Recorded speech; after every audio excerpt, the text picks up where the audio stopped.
magacaygu waa Cabdixaafid Cabdisalaan Ibraahim.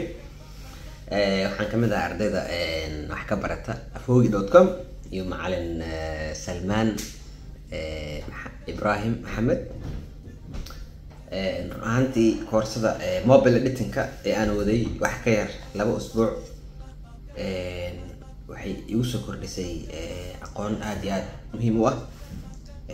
waxyaabo badan aan ka faa'iiday, waxyaabo badan oo markii hore ahayd inaan dad kala weydiiyo oo la kaashado ayaa waxay noqotay inaan aniga ku filnaado oo keligay aan qabsado.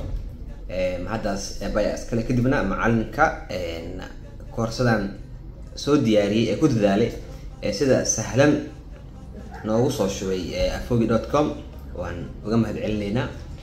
ardayda kale ee xiiseynaysa inay koorsadan iyo koorsooyin kale u baahan inay bartaan in ay macnaha ku soo biiran afogi.com. cilmigana waad ogtihiin bilow ayuu leeyahay dhammaad ma lahan.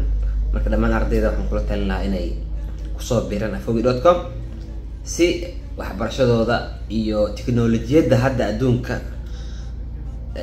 horumartay ee la sii jaan qaadan. waa mahadsantihiin.